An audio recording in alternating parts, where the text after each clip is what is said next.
Maria Jenkins, a 34-year-old single mother from Kansas, had been working non-stop at a small family diner off Highway 27. She was the kind of woman who smiled even when her heart was heavy. Her son, Luke, was only 9, and she worked every extra shift she could to keep food on their tiny apartment's table.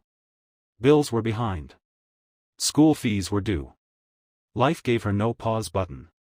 That Friday night, the diner was packed. Every booth filled, every order urgent. Maria rushed from table to table, her legs aching, her head pounding. She hadn't eaten since morning.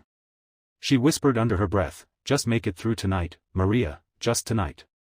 But the room began spinning. The voices blurred. Her hands trembled as she carried a tray of plates. And then, right in the center of the diner floor, Maria collapsed.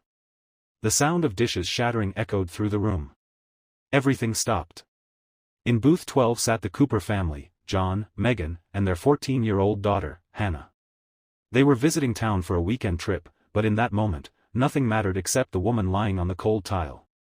John, a retired firefighter, rushed to her side. He checked her pulse while Megan knelt beside him, gently brushing Maria's hair from her face.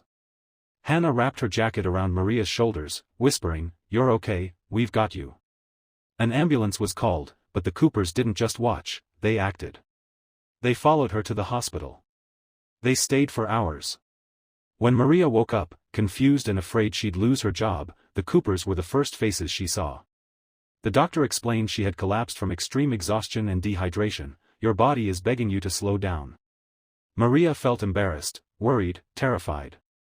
She didn't know how she'd pay the medical bill, or rent, or anything. But the Coopers had already done something unbelievable. They visited her manager and covered her hospital bill.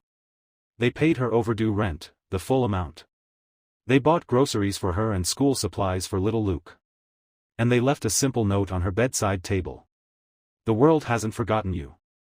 Rest. Heal. You're not alone." Maria cried in silence, holding the note to her chest. Not because of the money.